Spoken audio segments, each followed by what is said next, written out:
Hello दोस्तों, कैसे हैं आप लोग। आशा करते हैं बहुत अच्छे होंगे और पढ़ाई आप लोग की बहुत अच्छी चल रही होगी। तो इस वीडियो में हम लोग पढ़ेंगे प्रकाश का परावर्तन, अपवर्तन और पूर्णांतरिक परावर्तन, और इसको काफ़ी अच्छे से पढ़ेंगे क्योंकि फिजिक्स जो है वो समझने वाला सब्जेक्ट है। ठीक है, जितना अच्छे से आप समझिएगा, इसको रटने से फिर रटिएगा तो फिर अच्छे प्रश्न जो भी आते हैं बिहार एसआई में, जैसे कि आप लोग देखे होंगे अपवर्तनांक, अपवर्तन, इस सबसे शाखा माध्यम, विरल माध्यम से बड़ा अच्छा प्रश्न आता है। तो फिर वहाँ पे रटने वाला सब फेल कर जाता है। ठीक है, वहाँ पे आपको खुद पढ़ना ही पड़ेगा। ठीक है, समझना पड़ेगा। तो जितना समझ के पढ़ेगा उतने अच्छे से बनाएगा। और इसमें हम बहुत अच्छे से समझाने की कोशिश करेंगे आपको, क्योंकि मैं एक स्टूडेंट हूँ तो मैंने भी जैसे समझा है और जैसे पढ़ा है मैं ठीक वैसे ही पढ़ाऊँगा आपको भी।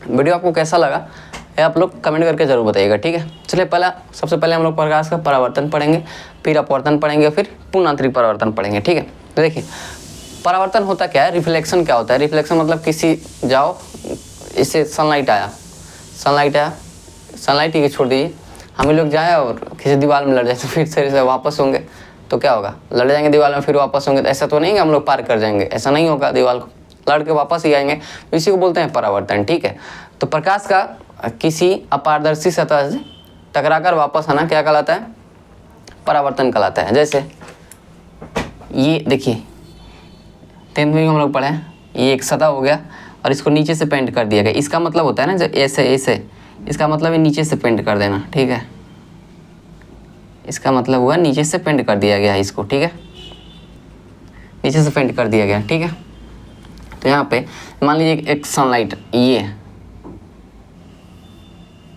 ज़्यादा हो जाएगा इधर, कनेक्ट।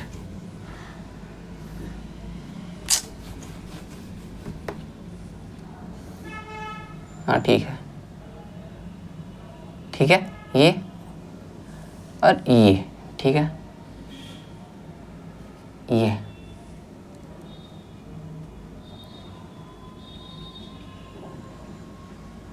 ठीक है। देखिए तो इसको जो बोलते हैं, जो ये आ रहा है ना इधर नीचे की तरफ तीर है, तो इसको बोलते हैं आपतित किरण। ठीक है, इसको बोलते हैं आपतित किरण। क्या बोलते हैं, आपतित किरण। आपतित किरण ये इधर जा रहा है, इसको बोलते हैं परावर्तित किरण।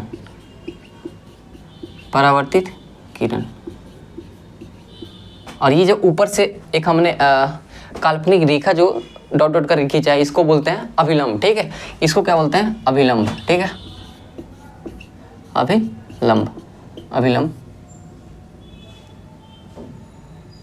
अभिलंब। ठीक है, इसको अभिलंब बोलते हैं। तो ये अभिलंब हो गया, ये परावर्तित किरण हो गया और ये आपतित किरण हो गया। देखिए होता क्या है इसमें, हम लोग 10th में भी पढ़ेंगे, प्रकाश के परावर्तन के 2 नियम है। कौन कौन, एक कौन है कि आपतन कोण परावर्तन कोण के बराबर होना चाहिए। ठीक है, और दूसरा ये हुआ आपतित किरण परावर्तित किरण तथा आपतन बिंदु पर ढाला गया लंब। ठीक है, आपतित किरण, परावर्तित किरण तथा आपतन बिंदु पर डाला गया लंब क्या होगा, तीनों एक ही तल में होगा। तो देखिए यहाँ पे हम समझा दे रहे हैं। देखिए ये जो है ये आपतन कोण हो गया। क्यों, क्योंकि ये जो कोण है ये किसके द्वारा बनाया गया है, आपतित किरण के द्वारा। तो आपतित किरण के द्वारा बनाया गया कोण को क्या बोलेंगे, आपतन कोण। ठीक है, ये जो हुआ ये जो हुआ ये वाला जो क्षेत्र हुआ ये होगा परावर्तन कोण। ठीक है, परावर्तन कोण, ये हुआ परावर्तन कोण। ठीक है, तो क्यों ये परावर्तन कोण क्यों हुआ, क्योंकि जो इसका निर्माण हुआ है वो क्या हुआ है, परावर्तित किरण से हुआ है। ठीक है, तो ये हुआ आपतन कोण और ये हुआ परावर्तन कोण। देखिए और ये जो बचा ना, ये कभी जैसे न्यूमेरिकल देगा तो इसमें प्रश्न पूछ देता है कि इतना डिग्री का एंगल बना रहा है तो ये निकालिए ऐसे देता है। तो आपको हमेशा याद रखना है, जब भी आपतन कोण और परावर्तन कोण बनेगा तो ये दोनों बराबर होते हैं। ठीक है, जैसे ये देखिए मान लीजिए कि अगर ये 30 डिग्री है आपतन कोण, तो परावर्तन कोण भी 30 डिग्री होगा। ठीक है, क्योंकि ये जो अभिलंब आता है ना, ये दोनों एंगल को बीच में बांट देता है। ठीक है, ये जो आता है ना, ये दोनों एंगल को सेम बराबर 2 भागों में बांटता है। ठीक है, और देखिए अगर आप यहाँ पे देखेंगे, ये देखिए ये आ रहा है, ये अभिलंब और फिर ये सतह। तो अभिलंब और सतह के बीच कितने डिग्री का एंगल है, ये तो 90 डिग्री का हो गया कि नहीं, ये वाला 90 डिग्री का हो गया। तो जब ये 90 डिग्री हो गया और ये हमने 30 निकाल दिया है, तो ये कितना होगा अपने आप 60 डिग्री हो जाएगा। ठीक है, समझ गए। इसलिए कभी कभी ये दे देता है या ये दे देगा ये दे देगा और ये दे देगा, ये पूछ लेगा, मतलब कैसे भी पूछ सकता है, बस आपको समझना आना चाहिए, ठीक है। क्योंकि अभिलंब और सतह के बीच में कितने डिग्री का एंगल, 90 डिग्री का एंगल, और परावर्तन कोण दे दिया रहेगा 30, ठीक है। अगर ये देखिए, ये जो है सतह से और आपतन कोण का बीच, सतह और आपतन कोण का बीच जो 60 डिग्री का एंगल है, ये दे देगा और आपसे ये पूछेगा, तो आपको पता है कि ये अभिलंब और सतह के बीच कितना डिग्री, 90 डिग्री का एंगल है, 60 ये हो ही गया, तो बचा कितना है 30, और आपको पता है कि परावर्तन कोण क्या होता है, आपतन कोण के बराबर, तो ये भी 30 ही होगा, ठीक है। तो बस परावर्तन का नियम बस इतना ही है, कुछ नहीं है। और इसके बाद बस इसका जो शर्त है वो लिख देते हैं, शर्त, ये I हो गया और ये R हो गया, ठीक है। आपतन कोण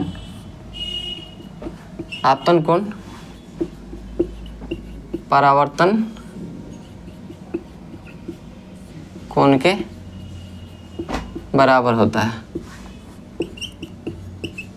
पहला हो गया ये, ठीक है, शर्त फर्स्ट। और दूसरा हो गया आपतित किरण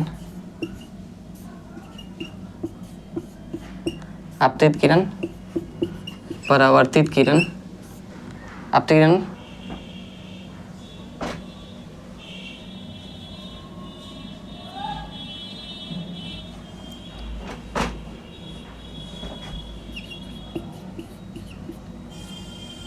तथा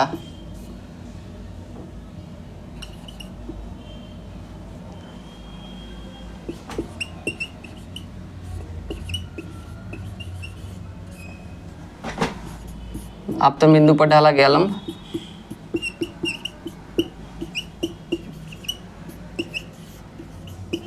तीनों एक ही तल में होते हैं।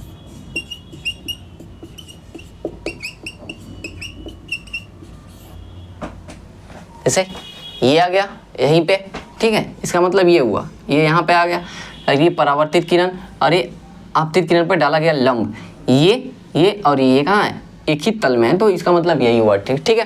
तो आपतन कोण परावर्तन कोण कभी बराबर होगा, ठीक है, I बराबर R, ठीक है, ये दोनों बराबर हो जाएंगे।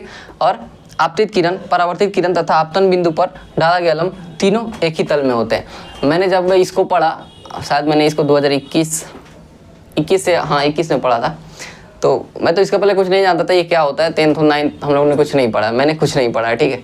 तो मुझे पता चला यार, अगर कोई इतना अच्छा से पढ़ा दिया रहता, मतलब ऐसे कोई टीचर हमको समझा दिया था, काश उस टाइम हम पढ़ लिए रहते, क्योंकि टीचर लोग ऐसे 9th 10th हम लोग रहते पढ़ाते हैं, बस ऐसे ही आपतन कोण परावर्तन कोण के बराबर बता भी दो, आपतन कोण परावर्तन कोण होता क्या, खास करके बिहार बोर्ड को पता ही नहीं रहता है, हम लोगों बहुत लड़के को नहीं पता रहता है। तो बस यही है आप परावर्तन कोण, ठीक है। एक बार मैं वीडियो देख ले रहा हूँ, चालू है कि नहीं, मुझे थोड़ा सा शक हो रहा है, ठीक है,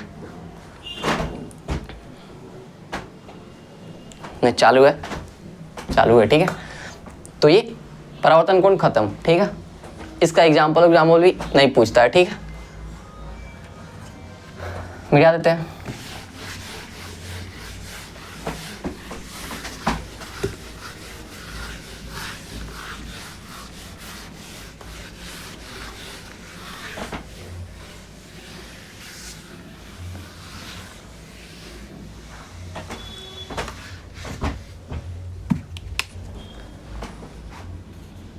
अब आते हैं प्रकाश का अपवर्तन, इससे ज़्यादा प्रश्न बनता है, ठीक है। और आप लोग को मतलब अच्छे से ये थोड़ा समझ लीजिएगा, ठीक है। रिफ्रैक्शन ऑफ लाइट, देखिए अपवर्तन समझने के लिए दो चीज़ें हैं, ठीक है। सबसे पहला सघन माध्यम और विरल माध्यम। तो सघन माध्यम क्या करते हैं, बोलते हैं जिसमें कि प्रकाश का चाल कम हो, सघन मतलब सघन, घना जिसको सघन बोलेंगे, तो इसमें क्या होगा, प्रकाश का चाल जिसमें कम हो, और विरल माध्यम जिसमें प्रकाश का चाल ज्यादा हो। सघन माध्यम किसको बोलेंगे, जिसमें प्रकाश का चाल कम हो, सघन माध्यम जिसमें प्रकाश का चाल कम हो, और विरल माध्यम जिसमें प्रकाश का चाल ज्यादा हो, ठीक है। तो सघन विरल समझ गए, सघन विरल, सघन जिसमें कि प्रकाश का चाल कम हो, और विरल जिसमें कि प्रकाश का चाल ज्यादा हो, ठीक है। लिख भी दे रहे हैं, छोड़िए लिखेंगे नहीं, ऐसे ही समझ लिया आप। सघन मतलब जिसमें प्रकाश की चाल कम हो, और विरल मतलब प्रकाश की चाल ज़्यादा हो, ठीक है। अब देखिए यहाँ पे दो कंडीशन होता है, ठीक है, यहाँ पे दो, जब इसका शर्त है, ठीक है, यहाँ पे दो शर्त है इसका प्रकाश के परावर्तन का। पहला, दो तरह से होता है, ठीक है। प्रकाश का अपवर्तन दो प्रकार का होता है, ठीक है। एक तो होता है कि जब वस्तु सघन से विरल माध्यम में प्रवेश कर रही हो, ठीक है। और एक होता है जब विरल से सघन माध्यम में विरल से सघन माध्यम में प्रवेश कर रही हो, ठीक है। तो पहले सघन माध्यम से विरल माध्यम में प्रवेश कर रही हो, ठीक है, उसको देख लेते हैं। प्रकाश का अपवर्तन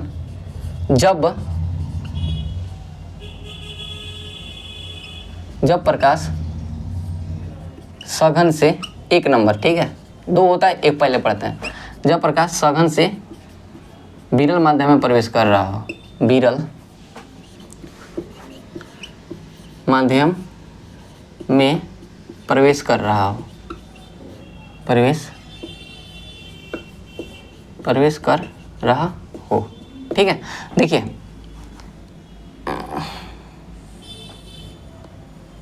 टेढ़ा हो गया, ठीक है।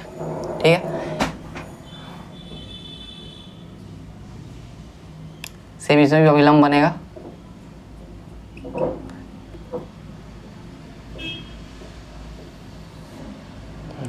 ठीक है।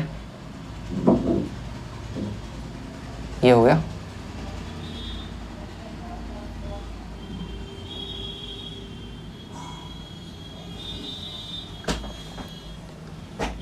इसको लिख दे रहा हूँ, ये दोनों माध्यम को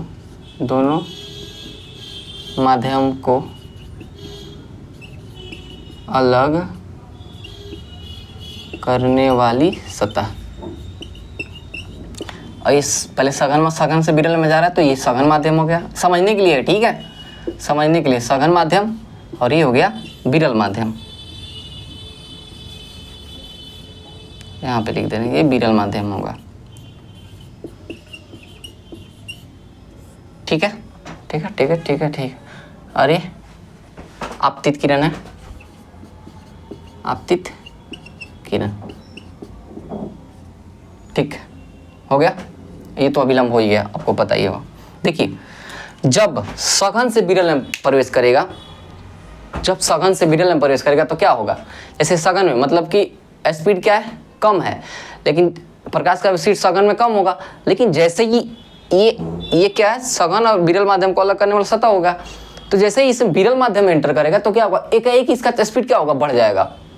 लाइट का स्पीड एकाएक बढ़ जाएगा, तो बढ़ जाएगा तो क्या होगा, ये से यहाँ से आपतित किरण आ रही है, अब अपवर्तित होकर क्या होगी, भागेगी इधर बहुत तेजी से, ठीक है, समझे। जैसे यहाँ पे हम नीचे भी कर दे रहे हैं, ये नीचे भी रहेगा तो ज़्यादा आसानी रहेगा। ये भी अभिलंब है, ठीक है। देखिए सघन माध्यम, विरल माध्यम, और ये दोनों को अलग करने वाली सतह हो गई। तो सघन माध्यम में प्रकाश का चाल क्या है, यहाँ तक तो स्पीड ही पूरा कम है, क्योंकि सघन है, और आपको पता है कि सघन में क्या होता है, प्रकाश का वेग कम होता है। और यहाँ पे जैसे ही एंटर करेगा ये, तो उसका विरल माध्यम हो गया, मतलब कि स्पीड अब तेजी में भागेगा। तो जैसे ही ये यहाँ पे आएगा, यहाँ से एंटर करेगा, तो ये अपवर्तित होकर क्या होगा, इधर भागेगा, ठीक है, मतलब कि अभिलंब से दूर भागेगी। ये अभिलंब हो गया और इससे दूर भागेगी, तो इस घटना को क्या बोलेंगे, अपवर्तन। और कब बोलेंगे, जब सघन से विरल माध्यम में जाएगा।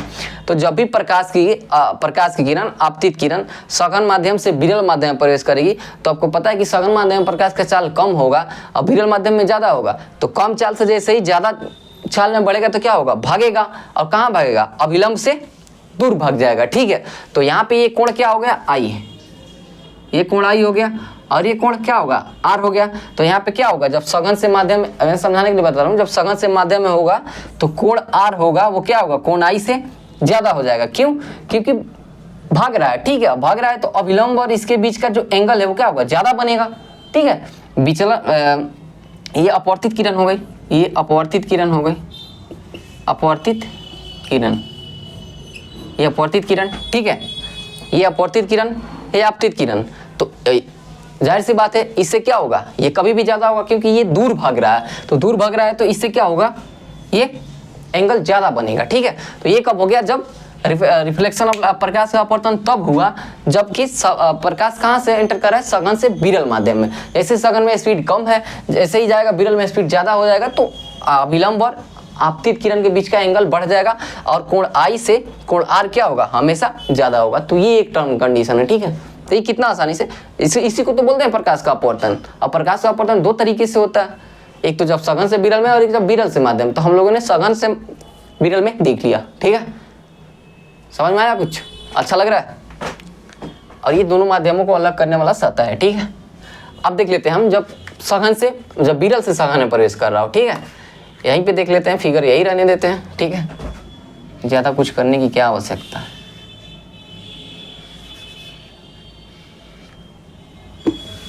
ठीक है, हाँ,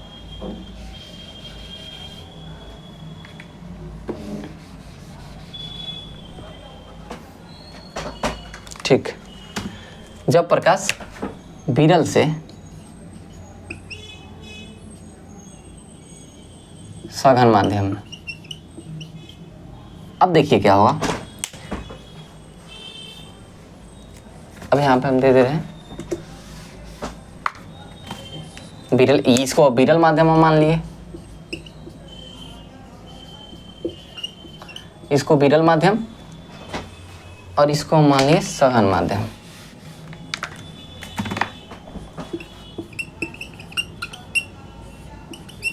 सघन माध्यम, ठीक है, सघन माध्यम। अब देखिए विरल माध्यम में स्पीड क्या है, विरल माध्यम में स्पीड ज़्यादा है और सघन माध्यम में आएगा तो क्या होगा, कम होगा। तो जैसे ही यहाँ से आपतित किरण आई तो इसको जाना चाहिए किधर, इसको जाना चाहिए किधर, इधर आना चाहिए, ऐसे सीधे आएगा तो ऐसे आना चाहिए ना, इसका ऐसे आना चाहिए, आना चाहिए ऐसे, ठीक है। लेकिन अब ये क्या होगा, ये अविलंब की तरफ झुक जाएगा, ठीक है। ये जो है अब ये आपतित किरण ये हो गई, ठीक है, ये अपवर्तित किरण हो गई। और ये क्या होगा, ये इसका बस एक परछाई समझ लीजिए या इसको अविलंब बोल लीजिए, ठीक है। मतलब कि इसको जाना चाहिए इधर, ऐसे आ रहा है तो सेम जाना चाहिए ना, लेकिन क्या है यहाँ पे सघन माध्यम है, प्रकाश की गति क्या हो जाएगी, कम हो जाएगी, ठीक है।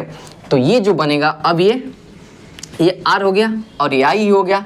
तो इस स्थिति में क्या होगा, I हमेशा R से ज़्यादा होगा, I हमेशा क्या होगा, R से ज़्यादा हो गया। क्यों, क्योंकि जैसे ही विरल माध्यम से सघन माध्यम है तो विरल माध्यम में इसका स्पीड ज़्यादा है और सघन माध्यम में जैसे एंटर किया तो स्पीड कम हो गया। स्पीड जैसे ही कम हुआ तो क्या होगा, ये अविलंब की तरफ झुक गया, ये अविलंब की तरफ झुक गया, ठीक है। या इसको अविलंब नहीं तो प्रश्न में इसको सामान्य भी बोलते हैं कि सामान्य की तरफ झुकना या सामान्य से दूर भागना।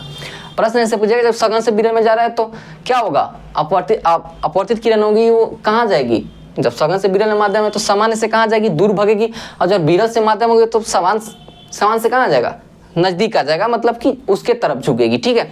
तो यही है, जब विरल से सघन माध्यम में जाएगा तो स्पीड क्या होगा, यहाँ पे कम है, ज़्यादा है, तो यहाँ पे स्पीड क्या होगा, सघन में कम हो जाएगा, तो सामान्य की तरफ या विलंब की तरफ झुक जाएगी कौन, अपवर्तित किरण, ठीक है। यही है, खत्म। ये अपवर्तन का नियम है, ठीक है। अपवर्तन का नियम मतलब ये ऐसे ही इसी घटना को तो अपवर्तन बोलते हैं। ये इधर की तरफ झुका तो भी इसको अपवर्तन बोलेंगे, इधर की तरफ झुका तो भी अपवर्तन बोलेंगे। कंडीशन दो है कि दो तरह से अपवर्तन होता है, ठीक है, समझ में आया। अब विरल सघन इस सब में तो कंफ्यूजन नहीं होना चाहिए, एक बार आप लोग बस अच्छे से इसको देख लीजिएगा फिर आपको समझ में आ जाएगा, ठीक है। मिटा दे इसको, ठीक है।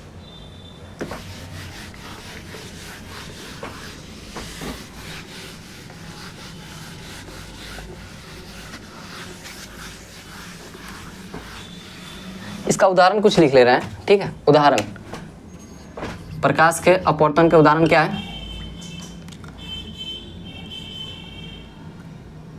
हाँ, पानी में रखा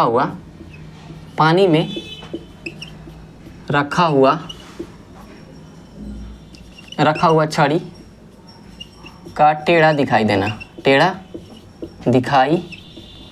देना।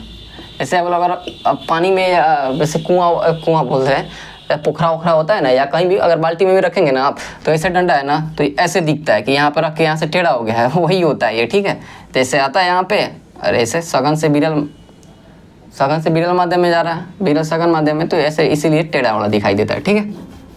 तो ये हो गया। और एक मछली का जल में तैर रही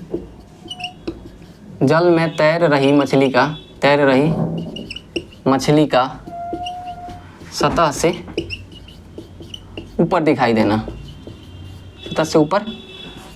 मतलब दिखाई देना। जैसे कि ये जल हो गया ना, ये अगर पानी हो गया और यहाँ पे समझ लिए कोई मछली है, तो ये यहाँ पे एक्चुअल नहीं है, ये है कहाँ पे, यहाँ पे, और ये दिखाई दे रही है यहाँ पे, क्यों? प्रकाश के अपवर्तन के कारण। तो प्रश्न पूछता है कि अगर एक मछली को मारना है और मछली पानी में देख रहा है, कोई मछुआरा है, वो मछली को देख रहा है कि सतह पे तैर रही है, मतलब पानी में तैर रही है, और उसको मारना है, तो निशाना कहाँ लगाएगा? तो मछली जिस सतह पे तैर रही है उससे ठीक नीचे लगाएगा, मछली पे नहीं लगाएगा। मछली जिस पे तैर रही है, जहाँ जिस जगह पे तैर रही है उससे ठीक नीचे लगाएगा, क्योंकि वो वास्तविक नीचे ही है। वो हमारी कल्पना है, एक या भूल है कि हमको दिखाई दे रहा है ऊपर की तरफ, और वो भूल क्या है? यही है, प्रकाश का अपवर्तन है। ठीक है, तीसरा लिख लीजिए, पानी में रखा हुआ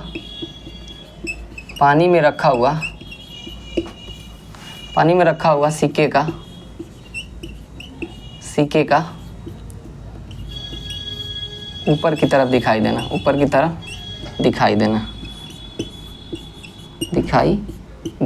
तो ये तीन उदाहरण है किसके?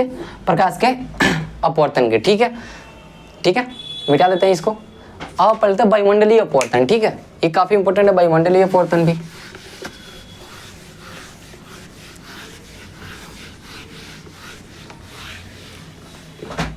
वायुमंडलीय अपवर्तन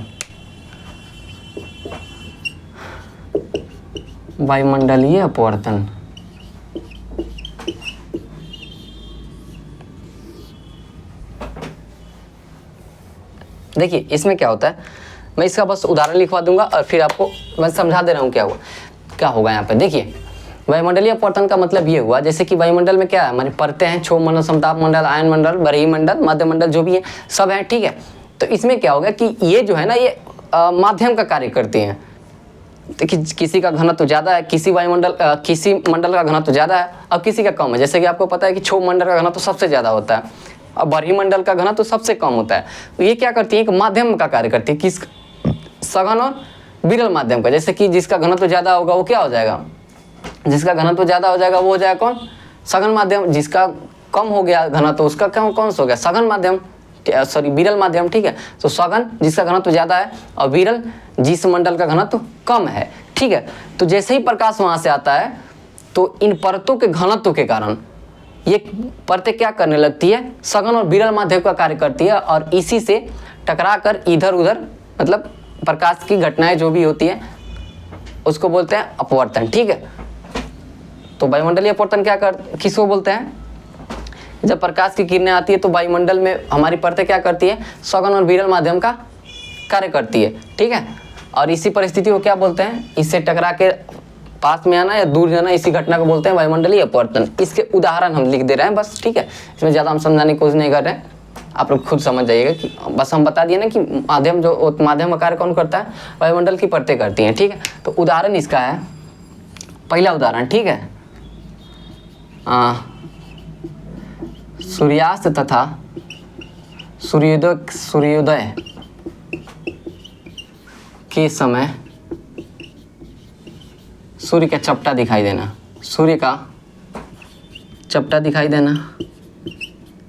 चपटा दिखाई देना। ठीक है, दूसरा लिखिए, सूर्यास्त तथा सूर्योदय वास्तविक समय से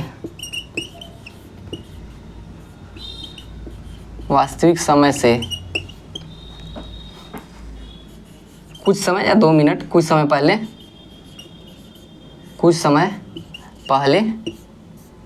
दिखाई देना। ठीक है, तीसरा लिख लीजिए, तारों का टिमटिमाना।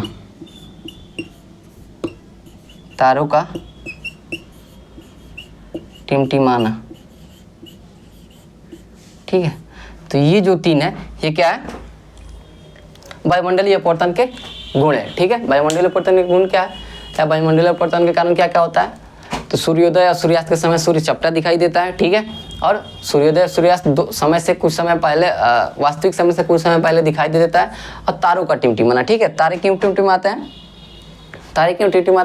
क्योंकि जब भी प्रकाश आता है, सनलाइट उधर से आता है। ठीक है, जब भी तारों का जो प्रकाश होता है वो आता है तो हमारी वायुमंडल की परतें कम और ज़्यादा घनत्व इनका होने के कारण से ये माध्यम का कार्य करती है। जैसे कोई सघन माध्यम हो गया, सघन माध्यम कौन होगा? जिसका घनत्व ज़्यादा होगा। और विरल माध्यम कौन होगा? जिस परत का घनत्व कम होगा। ठीक है, तो ये लोग सघन और विरल माध्यम का कार्य करने लगती है, जिसके कारण कि प्रकाश का अपवर्तन हो जाता है और इसे वायुमंडलीय अपवर्तन कहते हैं। और वायुमंडलीय अपवर्तन के उदाहरण कौन कौन है? ये तीनों है। ठीक है, तो कैसा लगा आपको ये वीडियो? कमेंट करके ज़रूर बताएं और थोड़ा सा शेयर भी करें, लाइक भी करें, अच्छा लगता है, मोटिवेशन मिलता है। और चैनल को सब्सक्राइब जरूर करें। मिलते हैं नेक्स्ट वीडियो में। और नेक्स्ट वीडियो में हम लोग पूर्ण आंतरिक परावर्तन, वन विक्षेपण, प्रकीर्णन और प्राथमिक रंग जो होता है ना, प्राथमिक द्वितीय तृतीयक, इस सबको पढ़ लेंगे। वीडियो थोड़ा सा लंबा हो जाएगा इसलिए नहीं बना चाहता, नहीं तो अभी पढ़ा ही देते। गर्मी भी काफ़ी ज़्यादा है। ठीक है, मिलते हैं नेक्स्ट वीडियो में। जय हिंद।